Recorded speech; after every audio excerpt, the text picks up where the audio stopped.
हरामखोरांनी गजानन महाराजांची शपथ घेऊन सांगितले की मी पक्ष सोडणार नाही म्हणून.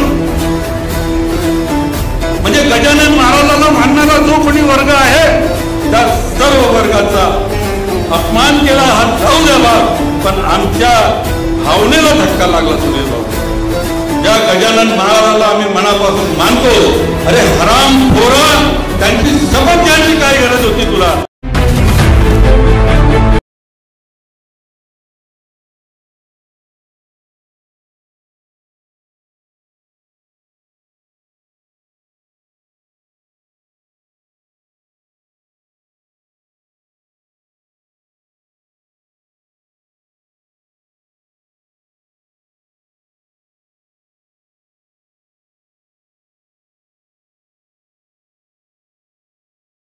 सर्व प्रमुख कार्यकर्ता हा महाविकास आघाडीचे, पण ही निवडणूक एक वेगळ्या प्रकारची निवडणूक आहे. आपल्याला माहिती आहे हा महाराष्ट्र छत्रपती शिवाजी महाराजांच्या विचाराने चालणारा महाराष्ट्र आहे. महाराष्ट्र ही संतांची भूमी आहे. मग आणि थोर महासुधारकांची भूमी आहे. डॉक्टर बाबासाहेब आंबेडकर, छत्रपती महाराज, छत्रपती शाहू महाराज, महात्मा फुले अशा या थोर महापुरुषांची भूमी. पण या निवडणुकीमध्ये एक वेगळं वळण लागलेलं आहे आजच्या या, आणि विशेष करून उमरेड निर्वाचन क्षेत्रामध्ये मागील 5 वर्षामध्ये आपल्या कार्यकर्त्यांनी जे उमरेड निर्वाचन क्षेत्राचं नाव या जिल्ह्यामध्ये नोंदवलं होतं. 2च आमदार या जिल्ह्यामध्ये निवडून आले. एक आपले नेते सुनील बाबू केदार आणि दुसरा आमदार नाव घेऊ इच्छित नाही त्याचं उमरेडचा गद्दार, ज्याला आपण 96,000 मतांनी निवडून दिलं. प्रत्येक कार्यकर्त्यांनी आपल्या पायाला फोडे आणले, दिवस रात्र राबले. आम्ही डॉक्टर बाबासाहेब आंबेडकरांनी एक मताचा जो अधिकार दिला, त्या एक मताचा अधिकाराचा वापर करून आम्ही त्याला 94,000 मतांनी निवडून दिलं. पण ज्याच्या रक्तामध्ये गद्दारी आहे, ज्याच्या रक्तामध्ये बेईमानी आहे, अशा बेईमानाला ज्याला आम्ही एवढ्या मतांनी निवडून देऊन डोक्यावर नाचवलं, त्याला तेवढ्याच मतांनी पाडून पायदळी तुडवण्याची शपथ तुम्हाला आजच्या सभेमध्ये घ्यावं लागेल. काय काय मागच्या 4 दिवसामध्ये परिस्थिती आली. आपल्या खऱ्या उमेदवार आपल्या जिल्हा परिषदेच्या माजी अध्यक्ष रश्मीताई होत्या. शक्ती नारीचा नारा देतात, पण रश्मीताई आपण दुर्गेचा अवतार आहात, आपण दुर्गा आहात. ही नारी शक्ती आपल्यामध्ये आहे. आणि एकीकडे आमच्याकडे असणारी नारी शक्ती दुर्गेच्या रूपामध्ये, आणि दुसरीकडे सगळी राक्षसी प्रवृत्ती, ज्या राक्षसाला आम्ही निवडून दिलं, त्या राक्षसाला या नारी शक्ती गाडल्याशिवाय राहणार नाही. सुनील बाबू, मी आपल्याला या राजेंद्र बाबूच्या तर्फे आपल्याला हमी देऊ. 1 दिवसापूर्वी इथे सभा झाली. काही भाजपच्या नेत्यांनी आमच्या नेत्याचा बाप काढला. आमच्या नेत्यांनी मागच्या निवडणुकीत म्हणलं माझं उमरेड मला निवडून द्या. तर त्यांनी सांगितलं काही राजेंद्र बाबू मुळकच्या बापाचं निर्वाचन क्षेत्र आहे का? राजेंद्र मुळक यांच्या आव्हानावर 94,000 मतांनी आम्ही निवडून दिलं. म्हणून त्यांनी एकट्या राजेंद्र मुळकचा बाप काढला नाही, तुमच्या 94,000 मतदारांचा बाप काढलेला हे लक्षात ठेवा. आणि ज्यांनी काढला तो स्टेजवर बसण्यासाठी फिरत होता. असा कोणी पाटील आहे, नाव घेऊ इच्छित नाही, महत्व वाढवू इच्छित नाही, ज्याला स्टेजवर जागा नाही मिळाली, पण आपली पक्षामध्ये पत गेलेली पत निर्माण करण्यासाठी राजेंद्र बाबूला किती शिवा देता येईल, अशा प्रकार सुनील बाबूला किती शिवा देता येईल, अशा प्रकारची एक स्पर्धा कालच्या स्टेजवरती लागली होती. त्याचं उत्तर राजेंद्र बाबू मुळकचा बाप काढला नाही, संपूर्ण महाविकास आघाडीच्या कार्यकर्त्यांचा बाप काढला. 94,000 मतांनी ज्या लोकांनी निवडून दिलं त्यांचा बाप काढला आणि तुम्हाला सर्व पाठीमागचा इतिहास माहिती आहे. हा उमेदवार का सोडून गेला? 5 वर्ष त्यांनी कधी पक्षाचा झेंडा लावला नाही, 5 वर्ष त्यांनी कधी पक्षाच्या कार्यक्रमाला उपस्थिती दर्शवली नाही. आमचे नेते राहुल गांधी आल्यानंतर कधी तो उपस्थित राहिला नाही, कोणी कार्यक्रमाचं नियोजन नाही केलं. त्याच्या पाठीमागे सांगतात आम्हाला पैसे दिले. फडणवीसच्या घरी जाऊन लाचारी पत्करली. महाविकास आघाडीचं सरकार होतं, पालकमंत्री नितीन राऊत साहेबांनी खऱ्या अर्थाने तुम्हाला पैसा दिला, ते तुम्ही विसरून गेले. आणि लाचारी पत्करून असा पैसा असा विकास आम्हाला नको, आम्हाला सन्मान पाहिजे. ही संतांची भूमी आहे. संत गाडगे बाबा, संत तुकडोजी महाराज, संत गजानन महाराज. सुनील बाबू, गजानन महाराजाचा प्राणप्रतिष्ठेचा दिवस होता. त्या सभेमध्ये लोकांनी विचारलं की अशा अशा प्रकारची चर्चा उमरेड शहरात चालू आहे. आपले नगरपालिकेचे विरोधी पक्षनेते सुरेश चिखलीकर त्यांनी विचारलं, आम्ही पक्षाचे लोक अडचणीत जातो उत्तर देताना तुम्ही या प्रश्नाचं उत्तर दिलं पाहिजे. आज गजानन महाराजाचा प्राणप्रतिष्ठेचा दिवस आहे आणि या भागामध्ये मानणारा गजानन महाराजाला तुम्ही आम्ही सर्व आहोत. हरामखोरांनी गजानन महाराजांची शपथ घेऊन सांगितले की मी पक्ष सोडणार नाही म्हणून. म्हणजे गजानन महाराजाला मानणारा जो कोणी वर्ग आहे त्या सर्व वर्गाचा अपमान केला. हा जाऊ द्या बाब, पण आमच्या भावनेला धक्का लागला. सुनील बाबू, ज्या गजानन महाराजाला आम्ही मनापासून मानतो, अरे हरामखोरा, त्यांची शपथ घ्यायची काय गरज होती तुला? अशा प्रकारचा गलिच्छ मानव, त्याला जसं आम्ही डोक्यावर चढवलं तसंच त्याला पायधळी तुडवायची कसम आम्ही घेतलेली आहे. आणि सुनील बाबू सांगतोय, राजेंद्र बाबू आमचे नेते आहेत. या निर्वाचन क्षेत्रात आदेश त्यांचा चालतो. जिल्हाध्यक्ष आहेत पण ते खऱ्या अर्थाने नेते आहेत. तो गेल्यानंतर 5ही कार्यकर्ते त्याच्यासोबत जाऊ शकले नाही. सुनील बाबू 5 वर्ष आमदार राहिला, 5 कार्यकर्ते त्याच्यासोबत जात नाहीत. हाही कदाचित महाराष्ट्राचा इतिहास असेल. सर्व संघटना एक आहे. जिल्हा परिषदेचे आजी माजी सर्व सदस्य सोबत आहेत. पंचायत समितीचे आजी माजी सर्व सदस्य सोबत आहेत. नगरपालिकेचे सर्व लोक सोबत आहेत. आणि जिल्ह्यात या निर्वाचन क्षेत्रातील कुही, मांडळ, भिवापूर पासून उमरेड पर्यंत सर्व पक्षाचं संघटन एक संघ आहे. एकही माणूस गेला नाही. आम्ही तुम्हाला सांगतोय श्यामकुमारजी, सगळ्यात जास्त लीड देण्याचा आमचा संकल्प आहे. आमच्याची स्पर्धा आमची सुनील बाबू सोबत आहे. सुनील बाबू तुमच्यापेक्षा जास्त लीड, कारण जिल्ह्यात तुम्ही जास्त लीड देता. यावेळेची परिस्थिती वेगळी आहे. इथला मतदार खवळला आहे, त्याला गाळायचं आहे एका मताच्या रूपाने.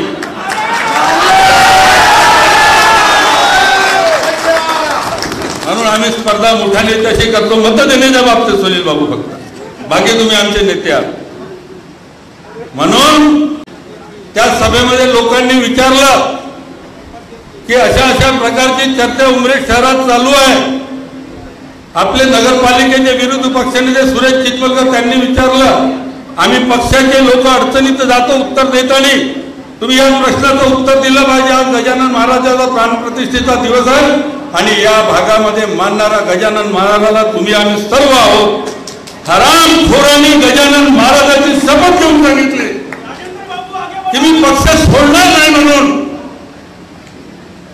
म्हणजे गजानन महाराजाला मानणारा जो कोणी वर्ग आहे त्या सर्व वर्गाचा अपमान केला. हा जाऊ द्या बाब, पण आमच्या भावनेला धक्का लागला. सुनील बाबू, ज्या गजानन महाराजाला आम्ही मनापासून मानतो, अरे हरामखोरा, त्यांची शपथ घ्यायची काय गरज होती तुला? अशा प्रकारचा गलिच्छ मानव, त्याला जसं आम्ही डोक्यावर चढवलं तसंच त्याला पायधळी तुडवायची कसम आम्ही घेतलेली आहे. आणि सुनील बाबू सांगतोय, राजेंद्र बाबू आमचे नेते आहेत. या निर्वाचन क्षेत्रात आदेश त्यांचा चालतो. जिल्हाध्यक्ष आहेत पण ते खऱ्या अर्थाने नेते आहेत. तो गेल्यानंतर 5ही कार्यकर्ते त्याच्यासोबत जाऊ शकले नाही. सुनील बाबू 5 वर्ष आमदार राहिला, 5 कार्यकर्ते त्याच्यासोबत जात नाहीत. हाही कदाचित महाराष्ट्रातला इतिहास असेल। सर्व संघटना एक आहे, जिल्हा परिषदेचे आजी माजी सर्व सदस्य सोबत आहे, पंचायत समितीचे आजी माजी सर्व सदस्य सोबत आहे, नगरपालिकेचे सर्व लोक सोबत आहेत आणि जिल्ह्यात या निर्वाचन क्षेत्रातील कुही मांडळ भिवापूर पासून उमरेड पर्यंत सर्व पक्षाचं संघटन एक संघ आहे, एकही माणूस गेला नाही। आम्ही तुम्हाला सांगतोय श्यामकुमारजी, सगळ्यात जास्त लीड देण्याचा आमचा संकल्प आहे। आमची जी स्पर्धा आमची सुनील बाबू सोबत आहे, सुनील बाबू तुमच्यापेक्षा जास्त लीड, कारण जिल्ह्यात तुम्ही जास्त लीड देता। यावेळेची परिस्थिती वेगळी आहे, इथला मतदार खवळला आहे, त्याला गाळायचं आहे एका मताच्या रूपाने।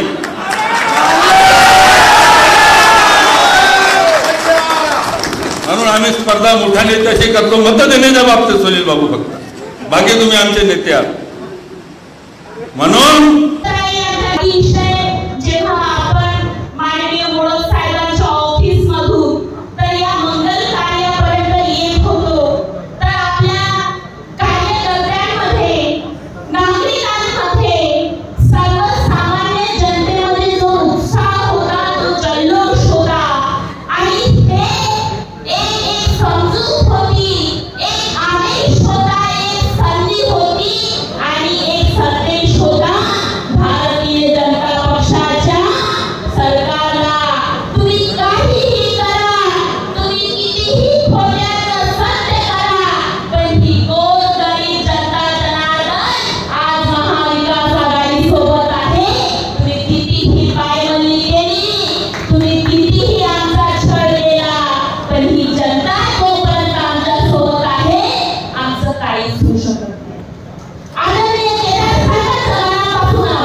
एक दलित समाजाची महिला की जी आदरणीय केदार साहेबांच्या आशीर्वादाने, माननीय मोडक साहेबांच्या आशीर्वादाने जिल्हा परिषद अध्यक्ष पदाने घेतलं। त्यानंतर बरेचसे असे 4 वर्षापासून आपल्या दोन्ही नेत्याच्या मार्गदर्शनामध्ये जिल्हा आपला ग्रामीण भाग हा पिंजून काढला। आज एका महिलेची इतकी भीती वाटायला लागली तुम्हाला, शासकीय यंत्रणेचा गैरवापर करून रातोरात जात प्रमाणपत्र अवैध केलं। तुम्हाला काहीतरी जनाची नाही तर मराठी वाटायला पाहिजे।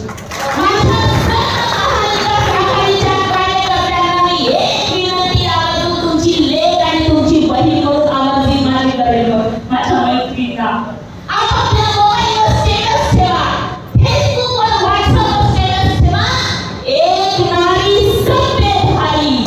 आज आमच्या महिलांना कधी समजू नका। आज आपल्या देशाचे मोदी साहेब काय म्हणतात, आपल्या देशाचे मोदी साहेब म्हणतात बेटी बचाओ बेटी पढाओ, महिलाओं का सक्षमीकरण मैं करना चाहता हूँ। काय महिलांचं सक्षमीकरण करता हो तुम्ही? एका साध्या दलित समाजाच्या महिलेची अधिकृत उमेदवारी रातोरात कॅन्सल करता आणि मोठ्या थापा मारता की आम्ही मोठी सत्ता आहोत। साहेब, आपल्या सगळ्यांना सांगते, तुम्ही कितीही आम्हाला दाबायचा प्रयत्न केला पण या गोरगरीब जनतेचा आशीर्वाद तोपर्यंत आमच्या सोबत आहे। अधिकृत आमचे उमेदवार जे आहे त्यांच्या डोक्यावर आशीर्वाद तुमचा सर्वांचा पाहिजे। आणि मी आपल्या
तो गद्दार असतो आणि त्याला धडा आज आपण सर्वांनी शिकवायचा आहे.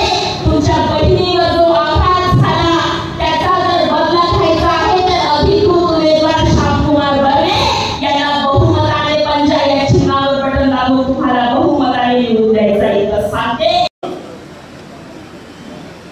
अशा प्रकारचा गलिच्छ माणूस त्याला जसं आम्ही डोक्यावर चढवलं तसंच त्याला पायधळी तुडवायची कसम आम्ही घेतलेली आहे. आणि सुनील बाबू सांगतोय, राजेंद्र बाबू आमचे नेते आहेत. या निर्वाचन क्षेत्रात अधिक त्यांचा चालतो. जिल्हाध्यक्ष आहेत पण ते खऱ्या अर्थाने नेते आहेत. तो गेल्यानंतर 5ही कार्यकर्ते त्याच्यासोबत जाऊ शकले नाहीत. सुनील बाबू 5 वर्ष आमदार राहिला, 5 कार्यकर्ते त्याच्यासोबत जात नाहीत. हाही कदाचित महाराष्ट्रातला इतिहास असेल. सर्व संघटना एक आहे. जिल्हा परिषदेचे आजी माजी सर्व सदस्य सोबत आहेत. पंचायत समितीचे आजी माजी सर्व सदस्य सोबत आहेत. नगरपालिकेचे सर्व लोक सोबत आहेत. आणि जिल्ह्यात या निर्वाचन क्षेत्रातील कुही मांडळ भिवापूर पासून उमेद पर्यंत सर्व पक्षाचं संघटन एक संघ आहे. एकही माणूस गेला नाही. आम्ही तुम्हाला सांगतोय श्यामकुमारजी, सगळ्यात जास्त लीड देण्याचा आमचा संकल्प आहे. आमच्याची स्पर्धा आमची सुनील बाबू सोबत आहे. सुनील बाबू तुमच्यापेक्षा जास्त लीड, कारण जिल्ह्यात तुम्ही जास्त लीड देता. यावेळेची परिस्थिती वेगळी आहे. इथला मतदार खवळला आहे, त्याला गाळायचं आहे एका मताच्या रूपाने.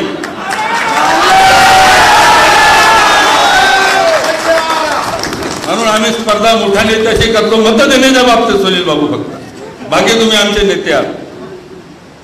म्हणून एकत्रित झालो, लोकसभेचा आणि विधानसभेचा सामना. थोडक्यामध्ये आपल्याला लोकसभेमध्ये अपयश आलं, परंतु विधानसभेमध्ये अभूतपूर्व अशा प्रकारचा निकाल या विधानसभा मतदारसंघातील जनतेने आपल्याला दिले. हे ऋण आपण कधीच विसरू शकत नाही. सुनील भाऊ, लोक म्हणतात इथे आपल्या कानावर अनेकदा सांगतात की विधानसभेची सीट राजेंद्र मोळककडे निवडून आहे. अजिबात राजेंद्र मोळककडे निवडून आहे. राजेंद्र मोळकच्या पेक्षा या मतदारसंघातल्या छोट्यातल्या छोट्या कार्यकर्त्यांनी दिवस रात्र एक केला. शेवटचे 3 दिवस आपले कपडे बदलले नाही आणि दिवसाचं रान करून या मतदारसंघाचा विधानसभेचा उमेदवार करून जेवढी स्वतःची ताकद त्यांनी आपली झोपली आणि त्यामुळे आम्हाला हा निकाल भेटला. आमची आज मुंडी कमी पडलेली आहे. आमच्या मनामध्ये खतखत आहे. आम्ही आपला दिवस रात्र एक केल्यासारखं आहे. खूप दिव्य स्वप्न आम्ही बघितलं होतं की या मतदारसंघामध्ये पोळके झालेले आमचे कार्यकर्ते, आमचे सरपंच, आमचे सदस्य अनेक 10 वर्षापासून आपला आमदार नाही म्हणून सैरा वैरा झाले होते. आम्ही सर्व लोकांनी चंग बांधला आणि आपला एक प्रतिनिधी विधिमंडळामध्ये पाठवला.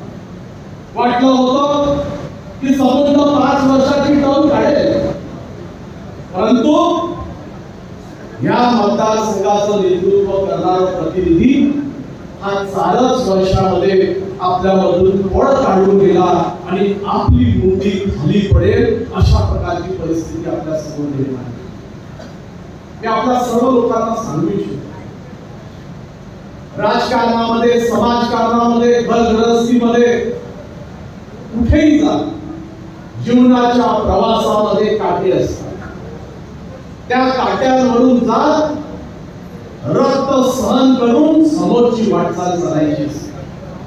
राजू भाऊ तू आम्हाला सोडून गेला, ठीक आहे. ज्या पद्धतीने गेला तू, ठीक आहे. राजेंद्र मोळक ह्या विधानसभा मतदारसंघाचा जोपर्यंत कार्यकर्ता जिवंत आहे, काँग्रेस संपवण्याची ताकद या जिल्ह्यात नाही, या राज्यात आणि कोणाकडे जाऊ शकत नाही. अशा प्रकारची मी सुनील बाबू आपल्याला अभिवादन देतो. या देशामध्ये संता भारतीय जनता पार्टी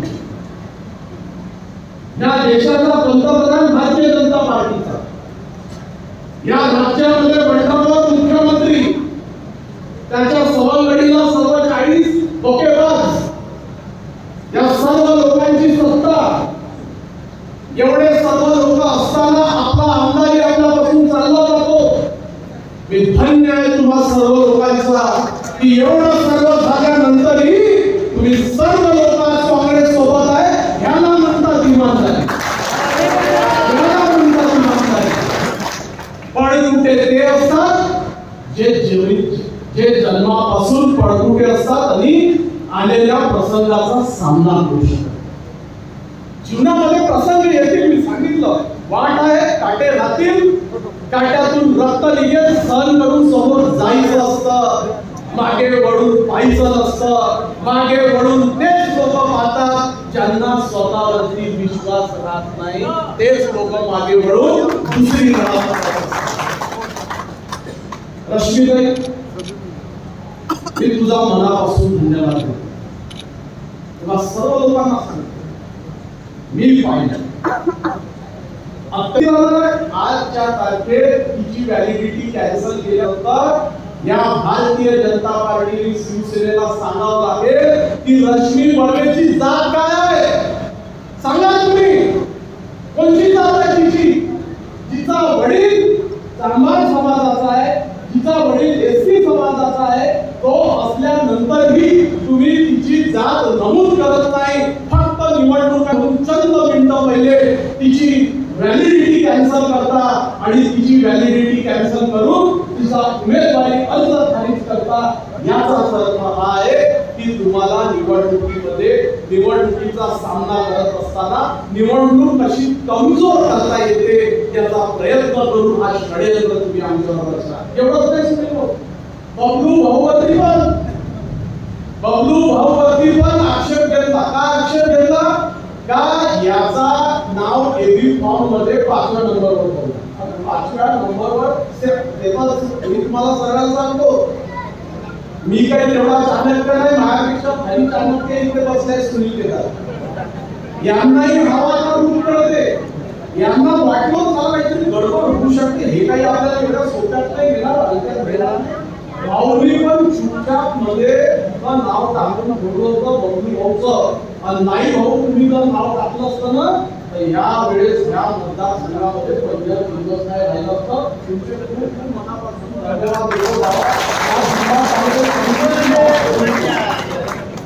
जिल्हा काँग्रेस कमिटी म्हणून अध्यक्ष म्हणून नाव ठेवली तुम्ही, नाही तर पंजाब नाही राहिला तर माहीत खबरदारी झाली असते.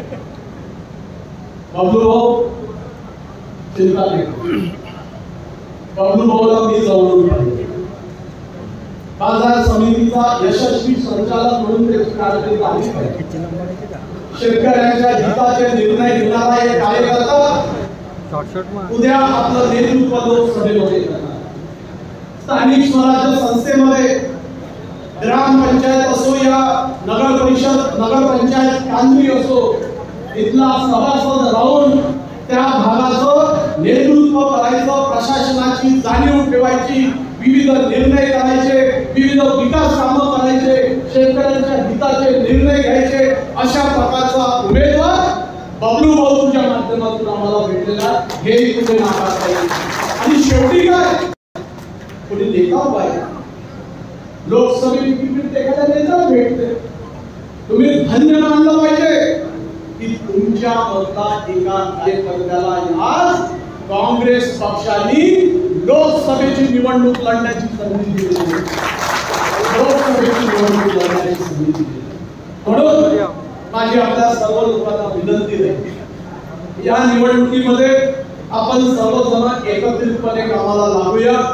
ठीक आहे, आज काही खूप बोलायचं नाही, काल काही सभा झाली, बोलला त्याची पुरी खबरदारी घेऊन काय टेन्शन नाही. जेवढे आरटी पाटील मग माहित आहे का नुसते पाटावरचे आहे ते पहिले सीट लावायला आणि तिला पाठवलं ते काम मला चॅलेंज करते. आणि टेन्शन नाही यायचं, माझं नाव माझ्या वडिलांचं नाव घेण्याची याची ताकद नाही, हिंमत नाही, नाव पुसू शकत नाही. कारण की राजेंद्र मोळकचं नाव छातीच्या आतमध्ये आहे, लोकांच्या मनामध्ये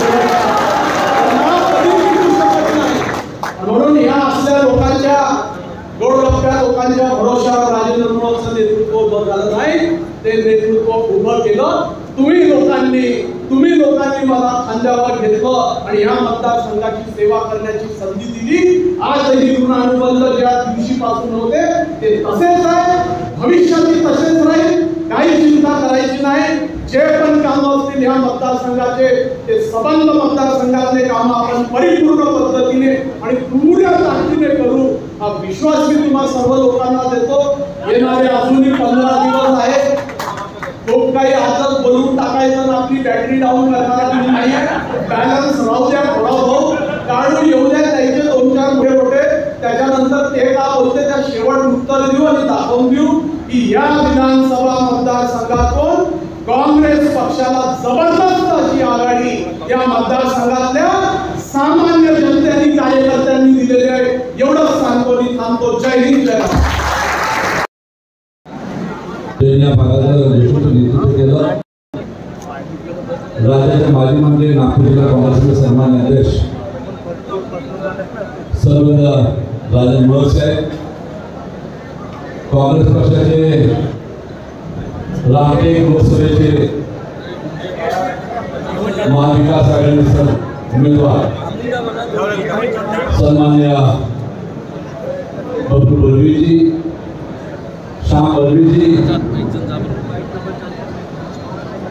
मंचावर अत्यंत चांगलं असं मत व्यक्त केलं. जिल्हा परिषदेमध्ये यशस्वीरित्या 20 वर्ष राबवलं. त्या सौभाग्याने यशस्वी बोलवे त्यांना तुमचं मनापासून आभारी की आपण आज निवडणुकीच्या पिछात चांगला उत्साहपूर्वक वातावरण त्या वातावरणाच्या माध्यमाच्या सगळ्यासाठी उमेदवाराच्या प्रचाराचे अत्यंत उत्स्फूर्त असा कार्यक्रम घेतला. पण गंगाधरजी, मी आपलं भाषण ऐकून आलो. आपलं भाषण प्रास्ताविक ऐकताना काही गोष्टींचा आपण उल्लेख केला आणि त्या उल्लेखात आपण एक गोष्ट नमूद केली की काही वक्त्यांनी भारतीय जनता पार्टीचा जे कार्यक्रम झाला त्याच्यामध्ये काही वक्त्यांनी आवडून उल्लेख केल्याने सांगितलं त्यांनी आपली संस्कृती दाखवून बाप काढायचा. त्याने एकाला हो हम बाप है हम बाप रहेंगे. राजेंद्र मुळक साहेबांच्या वडिलांनी मतदारसंघाचा स्वतः जीवापाड त्या ठिकाणी परिश्रम करून जोपासलेला आहे. राजेंद्र मुळक जरी एकदा त्याने आम्हाला नंतर हा मतदारसंघ हा त्या ठिकाणी निरक्षर झाला. तिथे लढू शकला नाही. मतदारसंघ सोडला नाही, नातं सोडलं नाही. एका वेळेस राजकीय माणसं मतदारसंघ नसताना नातं जोपासायचं कार्य 19 करतात. त्यांनी आपला मतदारसंघात जीवापाड माणसं जोपासलेली आहे आणि त्याला सांगा हो राजेंद्र मुळाचा बापाचाच मतदारसंघ आहे. मला काय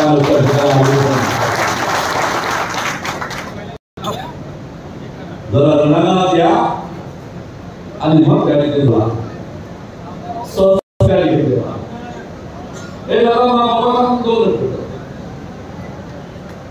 आज माझ्या अगोदर वक्ते सगळे बोलून गेले. मी सगळ्या उपस्थितांना एवढंच विचारतो की आम्ही ज्यावेळेस उमेदवार ठरवला, उमेदवार ठरवताना सगळं व्यवस्थित पाहणी केली. ज्या व्यक्तीने ज्या सत्तेने ज्या भारतीय जनता पार्टीने हिंदूवर अन्याय केला त्या सगळ्यांना एकच सांगतो, जरा अंतर्मुख विचार करा. तुम्ही आम्ही जिल्ह्याचं राजकारण करतो, तुम्ही आम्ही सभागृहात फिरतो, तुम्ही आम्ही शहरात फिरतो, ग्रामीणमध्ये फिरतो. आपल्याला गरीबी माहिती आहे, आपल्याला शेतकरी माहिती आहे, आपल्याला कष्टकरी जातीला माहिती आहे. विचार करा एकदा सगळ्याला की ज्या व्यक्तिमत्वाचं त्या मुलीचं वय 9 वर्षाचं होतं, तिचे वडील जेव्हा सोडून चालले गेले, शेतमजुराची मुलगी म्हणून ती ज्या ठिकाणी मामाकडे आईचं परत करून आली, तिचं जीवन कसं जगलं असेल विचार करायला गेला. तुम्ही आम्ही ग्रामीण भागामध्ये फिरतो, कसं जीवन जगलं असेल तिने. ती शाळेत जात असताना डबा नेत असताना उपाशी गेली, ती जेवण केली पण विचार करायला गेला. तिच्या दप्तरामध्ये पुस्तक नवीन होते का तुम्ही विचार अभ्यास करायला तिच्या घरी कोण होता, पण आईचा बदल पकडून ही व्यक्तिमत्व ठेस पोचवली आहे. त्याचं आपल्याला उत्तर द्यायचं आहे 19 तारखेच्या मतदानाबंधून. हे सरकार, हे बीजेपीचं सरकार केंद्रात आलं 2014 मध्ये. शेतकऱ्याला मालोमाल करून देणारं सरकार आलं होतं. 14 पासून 24 पर्यंत 10 वर्ष झाले. या मोदी सरकारनं, केंद्राच्या बीजेपी सरकारनं 19 लाख कोटी रुपये कारखानदार व्यापाऱ्याचे त्या ठिकाणी माफ केले. शेतकऱ्या अंगावर गोळ्या मारलेल्या आहेत. तुम्ही वर्तमानपत्रामध्ये पाहिलं असेल, शेतकऱ्यांचं त्या ठिकाणी खेळ टाकलेले आहे, हवातील करून टाकलेला. कापसाला